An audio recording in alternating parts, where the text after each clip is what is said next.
오늘 하나님 말씀은 누가복음 15장 11절로 32절까지의 말씀입니다. 누가복음 15장 11절로 32절까지의 말씀, 우리 불편하지 않은 분들은 자리에 일어나서 25절부터 32절까지 우리 말씀 봉독하도록 하겠습니다.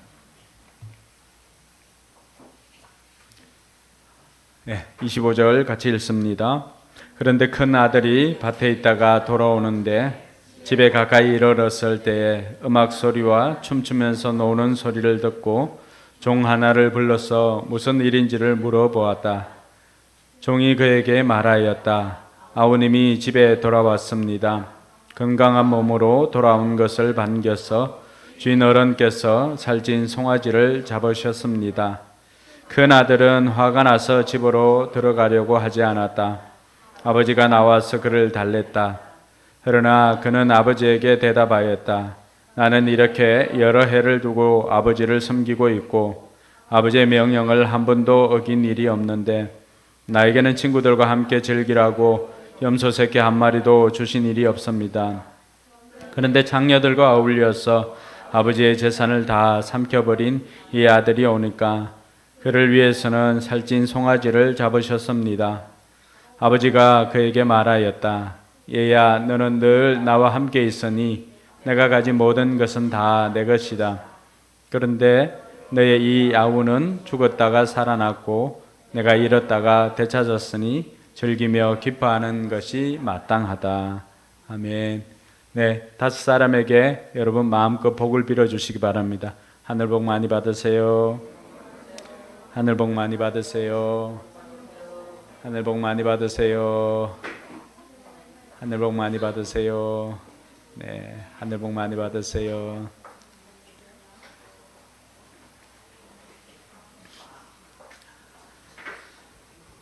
네, 지난주에 이어서 우리가 하나님은 사랑이십니다. 이 하나님의 사랑 시리즈를 계속하려고 합니다. 지난 시간에 살펴보았던 하나님의 사랑은 낮은 곳으로 흐르는 사랑이었습니다. 그래서 우리의 약함을 인정하고 하나님 앞에 도움을 구하고 또 우리 또한 하나님 사랑이 머무는 약한 자를 돌보는 그것이 우리의 사명인 것을 또 알게 되었습니다. 오늘 여러분들과 함께 나눌 이 하나님의 사랑은 우리를 맞아주시고 또 기다려주시는 하나님의 사랑입니다. 맞아주시고 기다려주시는 사랑. 오늘 우리가 읽었던 이 본문은 우리가 너무도 잘 알고 있는 탕자의 비유라고 하는 것으로 알고 있는 그러한 내용들입니다. 교회를 다니지 않는 사람들도 이 집 나간 탕자라고 하는 이런 것들은 많이 들어봐서 알 정도로 교회 안이나 교회 밖에서 유명한 말씀이기도 합니다. 이 본문이 실려있는 누가복음 15장 전체에는 그 잃어버린 것에 대한 비유가 나오고 있습니다. 첫 번째는 잃어버린 양에 대한 비유죠. 100마리의 양이 있는데 그 중에 한 마리를 잃어버리고, 그리고 두 번째 나오는 비유는 잃어버린 드라크마입니다. 10드라크마 중에 하나의 드라크마를 잃어버린 것에 대한 비유, 그리고 오늘 읽었던 말씀처럼 잃어버린 아들이 두 아들 중 한 아들이 집을 나갔다가 다시 되돌아오는 것입니다. 근데 여기에 이 비유의 말씀 15장에 있는 말씀은 어떻게 보면 공통점이 있습니다. 잃어버린 것을 찾았을 때 원래 그 가치보다도 잃어버린 것의 객관적인 가치보다도 더 많은 것을 희생하여서 그 주인이 기뻐하면서 잔치를 벌인다는 것입니다. 그럼 왜 이 잃어버린 것을 찾았을 때 그 주인은 그 잃어버린 어떻게 보면 양 한 마리보다도 엄청나게 많은 그 재물을 희생해서 동네 사람들 불러서 잔치를 벌입니다. 10드라크마 중에 하나를 찾았을 때도 마찬가지입니다. 그리고 오늘 두 아들 중에 한 아들을 찾았을 때도 마찬가지입니다. 그 객관적인 가치보다도 훨씬 더 많은 것을 희생해서 잔치를 벌이고 또 기뻐하고 즐거워합니다. 여러분, 왜 그랬을까요? 그것은 그 잃어버린 것을 다른 것으로 대체할 수 없기 때문입니다. 그것이 아니고는 그것을 대체할 수 없기 때문입니다. 다른 양으로, 다른 동전으로, 다른 아들로 대체할 수 없는 것입니다. 그 잃어버린 것이 찾아져야 완전해지는 것입니다. 그래서 그 차이가 외로움과 그리움의 차이입니다. 여러분, 외로움과 그리움의 차이를 아세요? 외로운 것은 다른 대상으로도 대체가 됩니다. 그러나 그리움은 그 대상이 아니고서는 채울 수가 없습니다. 오늘 잃어버렸던 그 목자에게 있어서 100마리 중에 한 마리의 양은, 이 이스라엘 목동들은 저녁이 되면은 양떼들을 다 양우리로 이렇게 들여보내고 한 마리 한 마리씩 그 이름을 불러가면서 체크를 합니다. 근데 그 가운데 한 마리를 잃어버렸습니다. 그 한 마리를 잃어버렸다고 해서 99마리 이 양들이 있으니까 그냥 가도 되지 라고 하지 않는다는 것입니다. 그 목자는 잃어버린 그 한 마리, 순돌이면 순돌이를 찾기 위해서 길을 그 밤이지만 나설 수밖에 없습니다. 왜냐하면 순돌이는 자기 발로 돌아오지를 못합니다. 순돌이는 길눈이 어두울 뿐만이 아니라 자기 있는 곳으로 돌아오지 못합니다. 그 정도로 명석한 아이가 아닙니다. 그러니까 목자가 가서 순돌이를 찾아와야만이 비로소 그 목자가 원래 가지고 있던 이 100마리가 완성이 되기 때문에 다른 어떤 양으로도 이웃집 양을 한 마리 사다가 100마리를 채운다고 해서 그 목자의 마음이 충족해지는 것이 아니라고 하는 것입니다. 순돌이는 순돌이가 아니고서는 대체될 수가 없는 것입니다. 여인이 가지고 있었던 10개의 드라크마도 마찬가지입니다. 이것은 그때 당시에 결혼 지참금으로 고리에 줄을 이렇게 연결해서 주는 것입니다. 여러분, 그 10개의 드라크마 중에 하나를 잃어버렸는데 여러분, 다른 동전들이 많이 있지 않겠습니까? 다른 동전으로 그것을 채운다고 할 때 숫자적으로는 10개가 이렇게 채워지겠지만, 그러나 다른 사람은 몰라도 자기 자신은 아는 것입니다. 그것이 온전하지 않다라고 하는 것. 자신에게 사랑의 정표로 주었던 그 10드라크마가 아니라고 하는 것을 압니다. 그러니까 이 여인에게는 다른 어떤 것으로 대체할 수가 없기 때문에 빗자루로 썰어내고 온 방을 다 뒤져서라도 그 잃어버렸던, 자기가 잃어버렸던 그 드라크마 하나를 찾으면은 비로소 10개가 완성이 되기 때문에 그 온전함 때문에 다른 것으로는 대체가 안 되는 것입니다. 두 아들도 마찬가지죠. 둘째 아들이 집을 낳습니다. 둘째 아들이 집을 낳았는데 왜 이 아버지가 그렇게 기뻐합니까?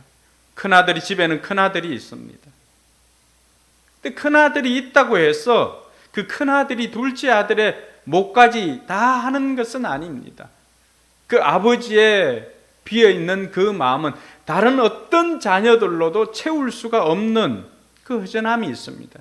그것이 그리움입니다.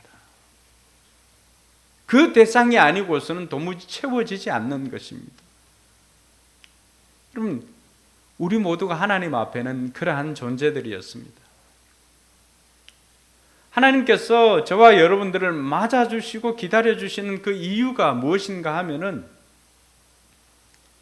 우리 역시도 수십억 중에 한 명이 아니라 우리 한 사람 한 사람이 하나님에게는 다른 어떤 대상으로도 대체할 수 없는 존재라고 하는 사실입니다. 그러니까 하나님께서 여러분들을 만드시고 하나님께서 이 땅에 있는 수많은 인생들을 만드시고 왜 그 인생이 아니면 안 되는가? 그것은 대체할 수 없기 때문입니다. 그래서 하나님께서 디모데전서 2장 4절에 뭐라고 말합니까? 하나님의 소원이 뭐예요? 모든 사람들이 구원을 받고 하나님을 아는 데 이르기를 원하는 것이 하나님의 소원입니다. 우리가 왜 영혼 구원에서 제사를 만들자 자꾸 이렇게 구호를 외칩니까? 그것은 다른 것이 아닙니다. 집 나간 아들을, 그 아들을 그리워하는 아버지의 마음을 알고 우리는 아버지의 마음을 몰랐던 이 맏아들처럼 그렇게 살지 말고 우리는 아버지의 마음을 알고 아버지의 마음을 좀 시원케 해드리자는 것입니다. 이것이 아버지의 소원을 이루는 우리 포커스교회의 소원이 되어야 할 것입니다. 할렐루야.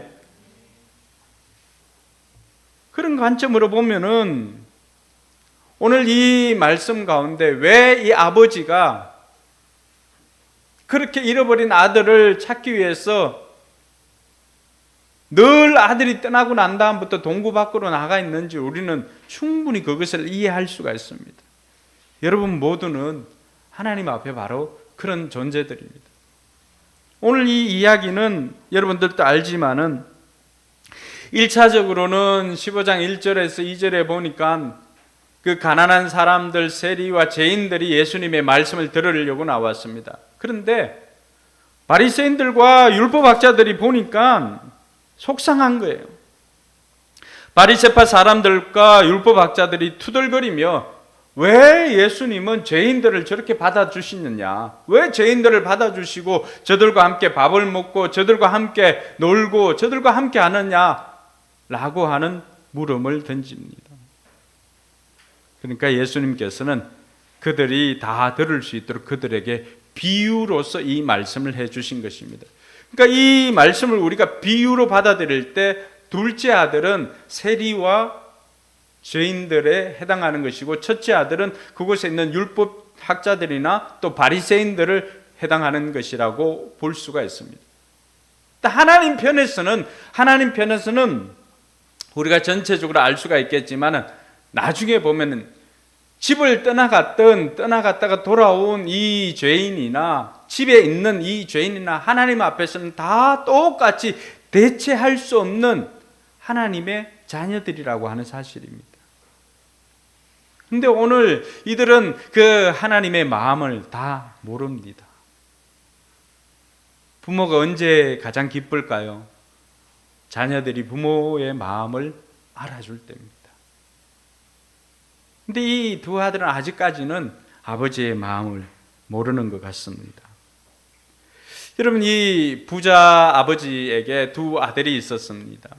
그 두 아들 중에 한 아들이 어느 날 둘째 아들이 아버지에게 와서 자기가 받아야 될 그 재산을 요구를 합니다. 여러분, 아버지에게 재산을 요구하는 이 장면은 당시 중동 문화권에서는 이것은 아버지 사후에 받을 몫인 유산에 해당하는 것인데 그것을 아버지 살아생전에 요구했다라고 하는 것은 당시 중동 문화권에서도 호로 자식에 해당하는 것입니다. 돌로 쳐 죽여도 아무런 죄가 되지 않는 정말로 네 가지가 없는 아이입니다. 그런데 이 둘째 아들의 요구에 아버지가 어떻게 반응을 합니까?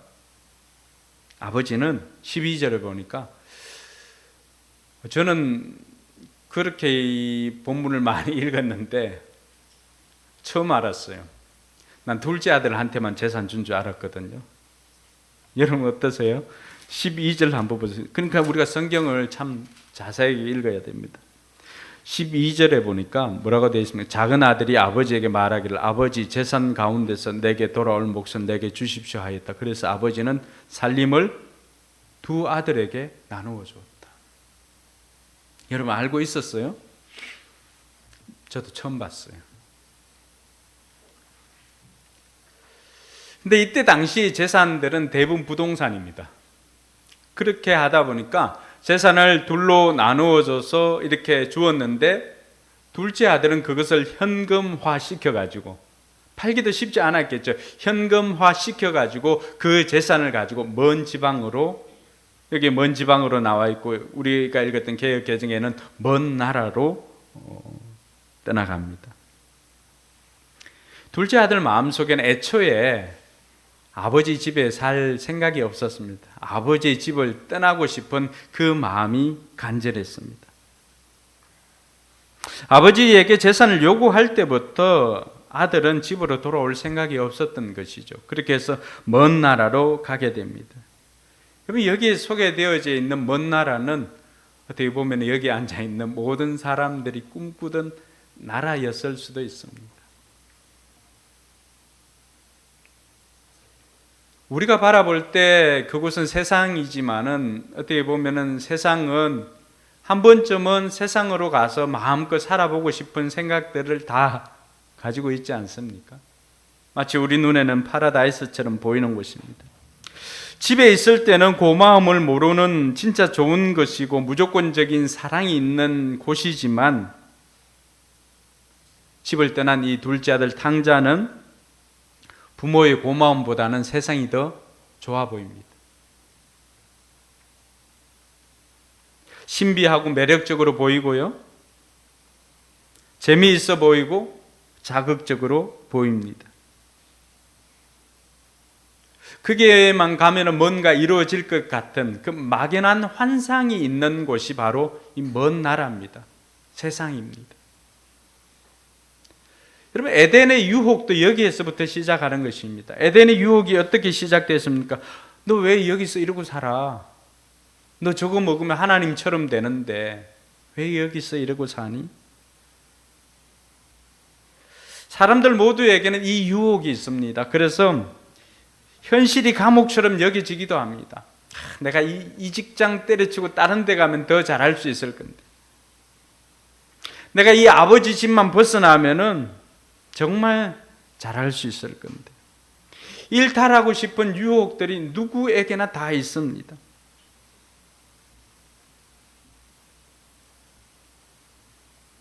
그러나 우리가 살고 있는 이 집은 무조건적인 사랑이 있는 곳이고 품어주는 아버지의 사랑이 있는 곳이 바로 둘째 아들이 살았던 집이고, 그것이 어떻게 보면은 하나님의 품이라고 할 수가 있습니다.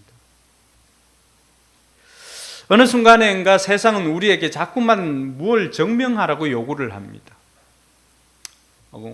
요즘 우리도 뭐 공인인증서부터 시작해서 온갖 것 증명하라고 하죠. 그러니까 아이들 뭐 소도 아닌데 다 등급 미기고 뭐 이렇게 살아갑니다.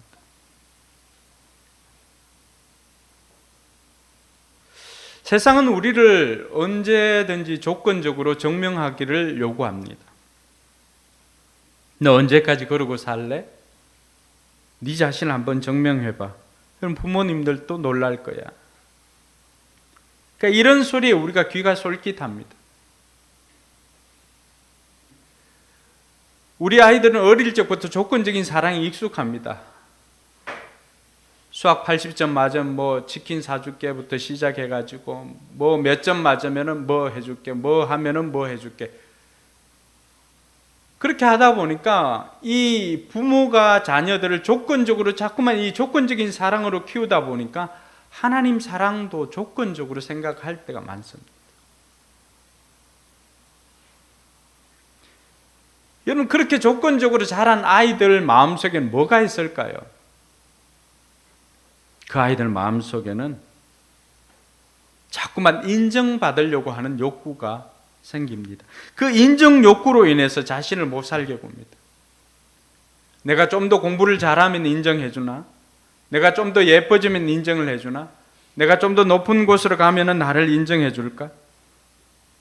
그러니까 이것이 아니면 다른 것, 이것이 아니면 또 다른 것, 다른 곳으로 자꾸만 인정받으려고 하는 그 욕구 때문에 자기 자신을 못 살게 구는 것입니다.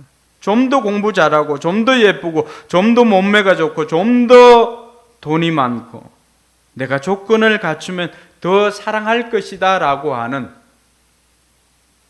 이런 세상의 속임수에, 사탄의 속임수에 우리가 다 쏘가 나는 것입니다.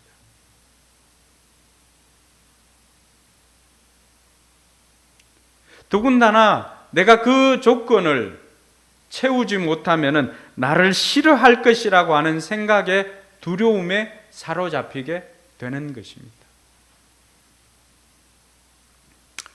우리 부모들이 그렇게 키운 면이 있음을 우리는 인정해야 합니다. 이것을 채우기 위해서 필사적으로 노력하는 그 과정에서 결국 아버지 집을 떠나게 되는 것입니다. 내 노력으로, 내 능력으로 채울 수 있다라고 하는, 내 능력으로 사람들을 만족시킬 수 있다라고 하는 그 그릇된 생각이 아버지 집을 떠나게 만들고 아버지 집에서 멀어지게 만드는 것입니다.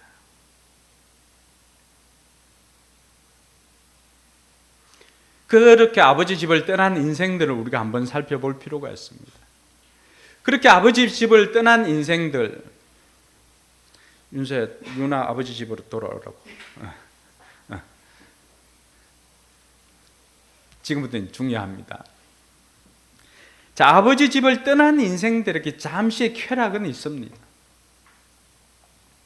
그 쾌락 때문에 그 쾌락을 추구하기 위해서 계속 반복적으로 하지만은, 그러나 그것은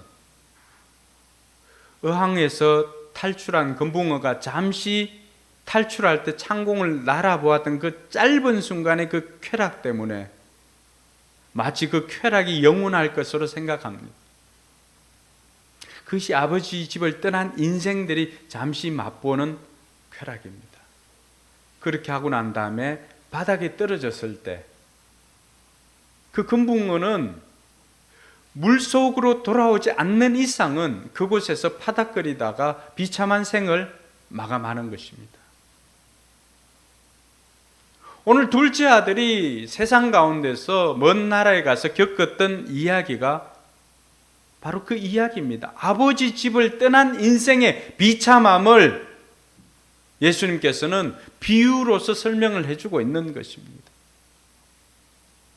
둘째 아들이 재산을 다 현금화 시켜가지고 먼 나라에 가서 재산을 마구잡이로 사용합니다.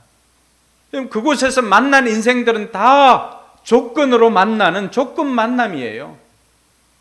돈으로 만나는 인생, 돈으로 사귄 인생들 아닙니까? 그러면 그 조건이 상실되어지면은 조건의 만남은 어떻게 됩니까? 조건이 없어지니까 그 관계는 다 깨어지고 마는 것입니다. 더군다나 오늘 말씀해 보니까 그렇게 재산을 다 탕진하여 썼는데 엎친 데 덮친 격으로 뭐가 생긴 거예요? 그 나라에 큰 흉년이, 지금까지도 경험해 보지 못했던 큰 흉년이 들었다고 말합니다. 설상가상이지.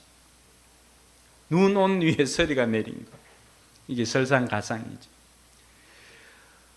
여러분, 살아보면 힘든 거는 어떻게 옵니까?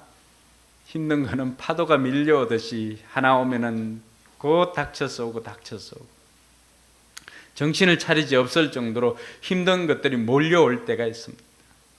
바로 그런 상황입니다. 이제는 가진 것이 없으니까 너무 궁핍하게 되어서 그 나라 사람에게 자신의 몸을 의탁합니다. 그러니까 그 사람이, 다른 사람들은 하진 않지만 외국인 노동자가 된 거잖아요. 이제 그 외국인 노동자는 그 나라 사람들이 잘 손대지 않았던 일인데 돼지를 치는 일을 맡깁니다. 여러분, 이 돼지 치는 것은 별 무리 없이 받아들일 수 있겠지만, 그러나 이 사람이 누구예요? 유대인이라고 하는 과정에서 보면은 유대인들은 돼지를 불결한 것으로 해서 돼지를 손대지 않습니다. 그렇게 하는데 이 사람은 아버지 집에 떠난 인생이 이것저것 가릴 것이 없습니다. 그렇게 하다 보니까 손대지 말아야 할 것까지도 손을 대는 것입니다. 지금 여러분들이 하고 있는 것들, 보고 있는 것들, 경험하는 것들이 정말 아버지 집에 있을 것 같으면, 하나님 품 안에 있을 때 할 수 있는 것들인지 한 번쯤 자문해 보시기 바랍니다.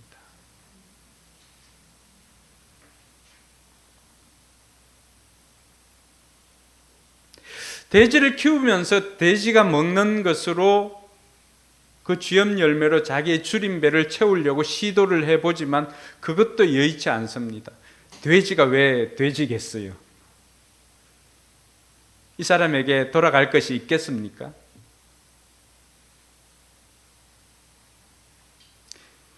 여러분, 이 사람에게 더 비참한 것이 무엇이겠습니까?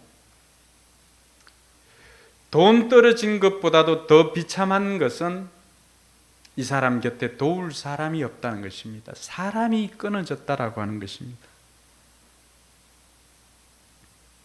조건으로 맺어진 사람들이 다 떠나가는 것입니다. 여러분, 세상은 그렇게 호락호락하지 않습니다. 하나님 아버지는 무조건 주시지만 세상은 작은 것 하나에도 가격을 매깁니다.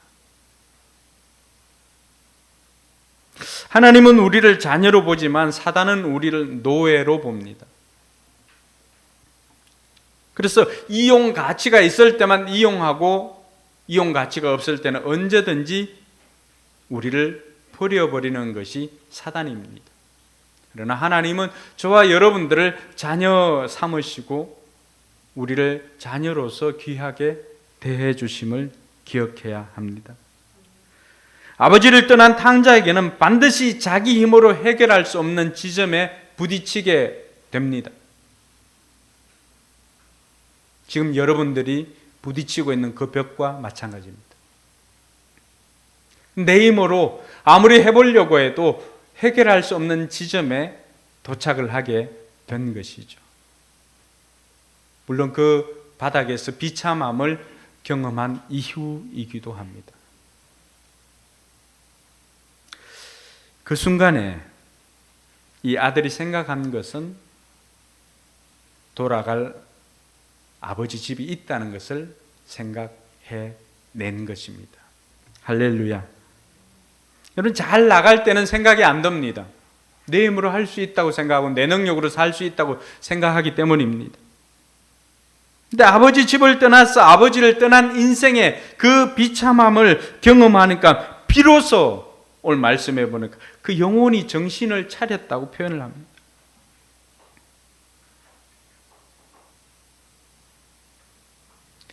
(17절에) 그제서야 그는 제정신이 들었다라고 말하는 것입니다. 제정신이 들은 거죠. 왜? 내가 돌아갈 집이 있다는 것을 아는 것이 제정신인 것입니다. 할렐루야. 그 순간에 그 비참한 가운데서 인간관계나 모든 것이 끊어진 그 순간에 자기를 도와줄 곳이 아무것도 없다라고 하는, 온 사방이 막혀버렸다고 하는 그 순간에 이 둘째 아들이 깨달은 것은 그 순간에 바로 문제의 본질이 무엇인가를 깨달은 것입니다. 문제의 본질이 뭔가요? 이 둘째 아들에게 문제의 본질이 뭐예요? 윤호야, 뭐지? 둘째 아들에게 이 문제가 생겼는데 이 문제가 왜 생겼지?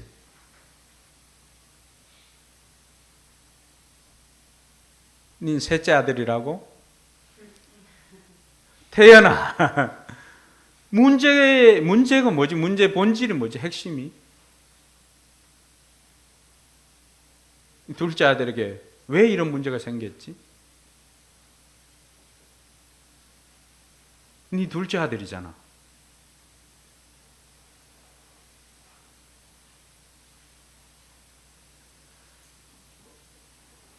이하병 둘째 아들인데 눈을 이렇게 안 마주치네? 문제의 본질이 뭐예요? 아버지 해놓고는 뒤에는 잘 안 되는 아버지. 그렇죠. 둘째 아들이 깨달은 것은 그때 문제의 본질을 깨달은 것입니다. 내가 아버지 집을 떠나서 이 개고생을 하는구나. 그래서 아버지 집을 떠나면은 개고생이다라고 하는 것을 우리가 각인시켜야 합니다. 여러분, 이 각인이라고 하는 단어는, 임프리팅이라고 하는 이 각인은 어디에 쓰는가 하면은, 여러분, 이 조류들 기러기든지 이런 것들은 태어나서 처음 보는 것이 강력하게 뇌에 새겨지기 때문에 그게 자기 부모인 줄 알고 따라다닙니다. 그래서 어떤 데 보면은 자기 어미보다도 그 사육사 아저씨를 따라다니는 그 조그만 새들 본 적이 있을 건데 이게 너무나 강력하기 때문에 여기 그 새겨진다고 해서 임프린팅입니다. 각인이에요. 오늘 저와 여러분들이 새겨야 할 게 그겁니다. 아버지 집을 떠나면, 하나님을 떠난 인생은 너무나 비참하구나. 그것이 우리 둘째 아들이 우리에게 주는 교훈입니다. 그 순간에 내가 풍성한 아버지 집을 떠났구나라고 하는 자각이 든 것입니다. 왜요? 내 아버지 집에 있는 품꾼들보다도 지금 자기 자신이 못하게 살아가고 있으니까 그렇죠. 내 아버지 집에 있는 품꾼들인데도 불구하고 그들은 너무나 넉넉하게 살아가고 있는 것을 그가 아들로 살아갈 때 보았거든요.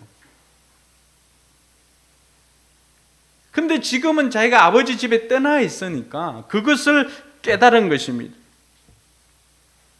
그래서 그때 비로소 이 문제가 내가 아버지 집을 떠나는 것으로부터 시작되었구나 라고 생각을 해야 됩니다. 여러분들 혹시 해결해야 할 문제가 있나요? 그 문제의 본질은 여러분들이 어느 순간인가 아버지로부터 멀어졌기 때문에 생긴 것입니다. 그래서 예배도 소홀하게 되어지고 목장 모임도 기도도 소홀하게 되다 보니까 점점 아버지로부터 멀어지게 되는 거예요. 그 아버지로부터 멀어진다는 게 먼 나라로 간 거잖아요. 집에서 멀어지니까 결국에는 그곳에는 비참함이 있고 내 스스로 해결할 수 없는 문제에 봉착할 수밖에 없는 것입니다. 그때 이 아들이 내 아버지 집으로 돌아가야 되겠구나 생각을 한 것입니다. 할렐루야. 오늘 저와 여러분들이 이 말씀을 듣고 우리 마음속에 새겨야 할 그 하나는 이 하나만 가지고 가도 됩니다. 내가 아버지 집으로 돌아가야 하겠구나. 돌아가는 그 순간에 이 아들은 또 시나리오를 짭니다. 이 아들이 특기인 것 같아요. 시나리오를 짭니다. 어떤 시나리오를 짭니까? 내가 그냥 이렇게 가면은, 이렇게 비참한 노숙자로 가면은, 아버지한테 가면은 차마 볼 낯이 없으니까 이 아들이 생각한 것은 나를 아버지가 아니라 품꾼으로 생각해 주십시오라고 시나리오를 짭니다. 여차하면 아버지 품꾼으로 저를 맞아 주십시오라고 이야기할 참입니다. 여러분, 이 순간에 이 아들은 무조건적인 사랑을 베풀었던 하나님을, 아버지를 자기와 똑같은 조건적인 사람으로, 이기적인 사람으로 만들어버립니다. 아들은 지난날 아버지와 있으면서 또 아버지로부터 멀어지면서 아버지에 대해서 너무나 모르고 있는 것입니다. 혹 우리의 모습은 아닌지 돌아보아야 합니다. 그래서 호세아 선지자는 우리가 여호와를 알 때 힘써 여호와를 알자라고 이야기를 합니다.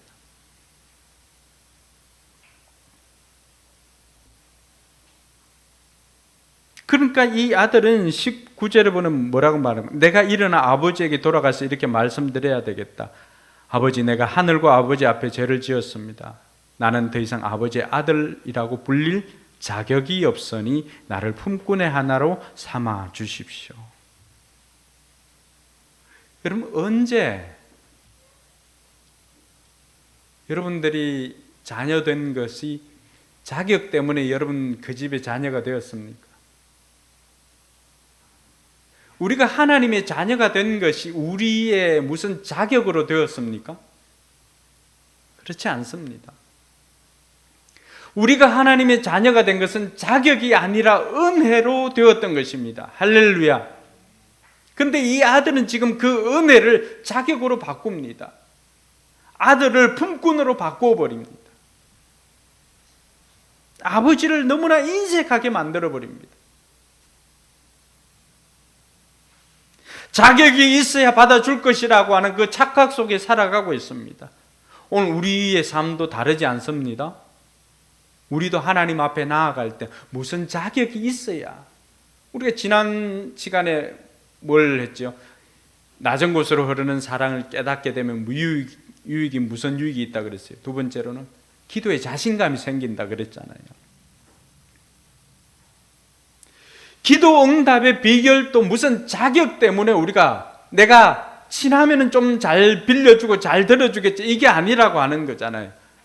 예수 그리스도 이름으로 구하기 때문이고 하나님의 사랑 때문이지 내 자격 때문이 아니라고 하는 것입니다. 그런데 많은 사람들, 대부분의 신자들이 가지고 있는 것은 하나님 앞에 나아가는 걸 무슨 자격 때문에 나아가는 줄로 알고 있더라고 하는 것입니다. 착각 속에 살아가고 있는 거죠. 그러니까 자격을 갖추지 않으면은 아버지 앞에 담대히 나아갈 수가 없는 것입니다. 우리가 아들로 받아들인 것은 자격 때문이 아니라 아버지의 사랑 때문인데 자꾸만 그것을 자격으로 바꾸니까 아버지도 속상하죠. 근데 속상함을 드러내지는 않습니다. 큰아들은 어땠습니까? 큰아들은 지금도 아들로 살아가고 있잖아요. 그런데 그 큰 아들조차도 친구가 와도 염소 새끼 한 마리 준 적 없다라고 하면서 그 풍성한 아버지를 누구로 비유합니까? 악덕 고용주로 비유한 것입니다. 아버지가 그런 이야기를 합니다. 야, 이게 다 네 낀데 뭘 그리 섭하게 생각하느냐? 이게 다 네 거 아니냐? 아들은 아버지의 마음은 안중에도 없습니다. 큰아들 생각은 여전히 자신도 상속받았던 이거 아버지가 돌아가야 현금화를 시킬 수 있잖아요. 그러니까 이 지금 소 잡는 거 누구 재산이에요? 엄밀히 이야기하면은 둘째 아들 아니라 첫째 아들 자기 거잖아요. 근데 자기한테는 염소 새끼 한 마리도 안 잡아주고 하니까 아버지를 아버지로 대한 것이 아니라 악덕 고용주로, 보스로 대한 거죠. 정작 아버지의 마음을 헤아리지를 못합니다. 이 아들 역시도 자기가 받았던 그 자격, 특혜를 생각합니다. 자기가 무슨 자격이 있어서 거기에 있는 것으로 알고 있습니다. 그런데 이 아들은 스스로 아들이 아니라 품꾼으로 자신을 전락시키는 것입니다.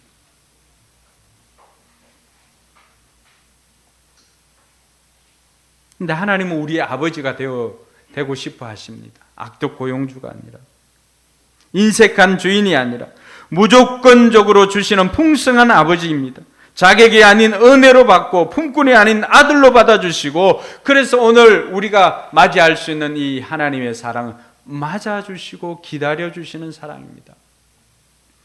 그러니까 둘째 아들이 이제 아버지 집으로 돌아오려고 생각할 때 저 먼 발치에서 오는 노숙자를 발견하고 이 아버지는 한달음에 달려가서 그를 안아줍니다.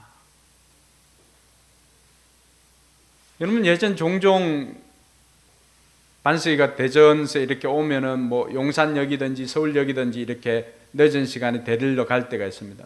금요일 밤이든지 가면은 노숙자들이 이렇게 자신들이 그 자려고 지역들이 다 있습니다. 그 근처로만 지나가도 냄새가 진동을 합니다.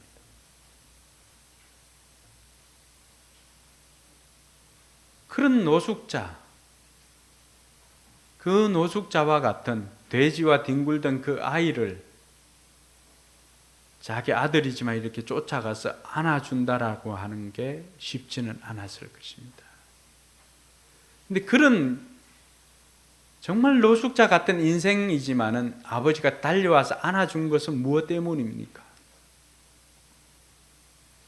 아버지 마음속에 있는 그 그리운 사랑 때문입니다. 그 아들이 아니고서는 채울 수 없는,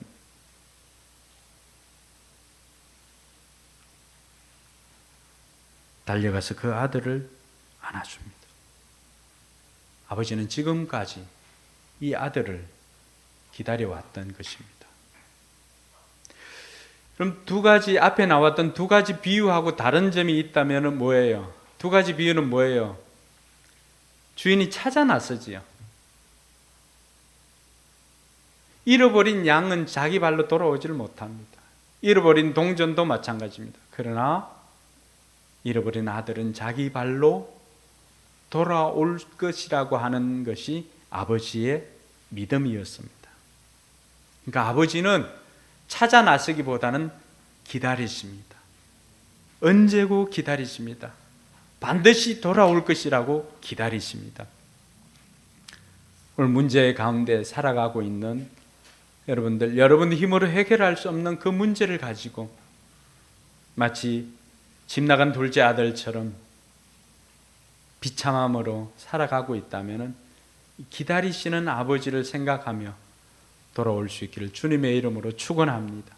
우리가 돌아오기로 작정하고 돌아오기만 하면은 우리를 나무라지 않으시고 우리에게 달려와서 우리를 안아주시고, 그리고 그 누더기 옷 벗겨버리고 목욕시키고 옷을 입히고 가락지를 끼워주시고 신을 신겨주시는 이 하나님을 만날 수 있게 됩니다. 이스라엘에게 있어서는, 유대인들에게 있어서는 옷은 그들의 신분을 말합니다.